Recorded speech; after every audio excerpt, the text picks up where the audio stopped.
La Blizzard Cup, qui n'a jamais aussi bien porté son nom qu'en hiver, elle est là et la chasse aux méga monstres. Salut à tous, c'est Max et bienvenue sur Eclipsia pour le Flash eSport.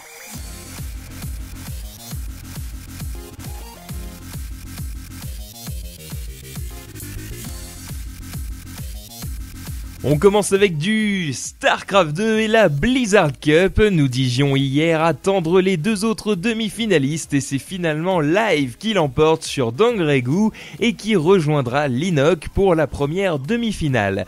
De l'autre côté de l'arbre, c'est Parting qui triomphe de Violet et rejoint donc Sniper pour la deuxième demi. Toujours plus de matchs de légende donc et toujours plus de 37 200 $ de cash prize pour le gagnant. Clairement ça claque quoi. Si la 5e saison Battle.net de l'année 2012 va bientôt se terminer, inutile de dire que Blizzard prépare déjà la suivante. Elle se verra débuter le 4 janvier prochain et le map pool sera légèrement modifié pour l'occasion puisque les cartes Taldarim Altar et Shakora's Plateau seront désormais exclues.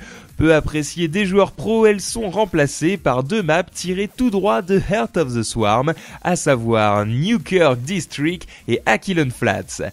On suppose que certains crieront de joie donc, vous voyez comme quoi il n'est jamais trop tard pour faire des cadeaux. On passe à League of Legends maintenant et je suis sûr que vous prendrez bien une tranche de Vi, non ?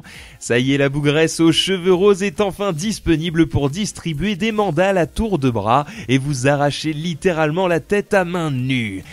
Avec elle, son skin Neon Strike rutilant et bien sûr le tout vaut 6300 PI, pas de réduc de Noël. N'oubliez d'ailleurs pas que les skins Legacy ont été remis en vente, ceux qui veulent un nu Sasquatch et un chêne au manteau jaune, rutilant lui aussi, peuvent donc s'en donner à cœur joie. Bonne fête invocateur. Autour de Dota 2 cette fois, et si l'on sent les navis en grosse baisse de rythme dernièrement au profit d'équipes comme Empire, Virtus.pro ou Fnatic, les Ukrainiens ne se découragent pas et viennent d'ailleurs de montrer qu'ils sont toujours présents en remportant la Gozu League une fois de plus. À eux la médaille d'or et les 2500 $ de cash prize qui vont avec, viennent en bon deuxième les Empire et enfin les Mouse qui s'étaient montrés assez discrets dernièrement. Félicitations à eux dans tous les cas, on espère que les navis vont rester dans le haut du tas. Une équipe qui sans nul doute nous a vendu du rêve et qui on l'espère ne va pas s'arrêter en si bon chemin malgré les tensions actuelles. Bon courage les gars.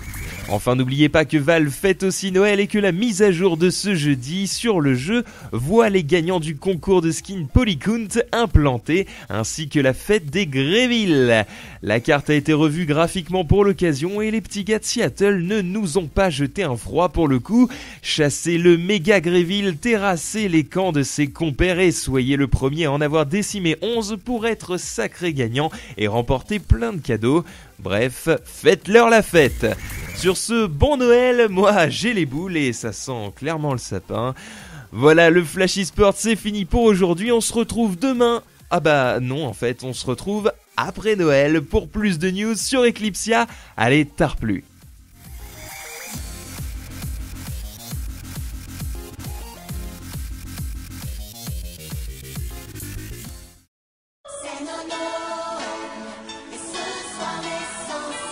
C'est nos Noël, et ce soir l'essentiel, c'est de regarder là-haut. Père Noël, fais-nous la vie belle. Oh.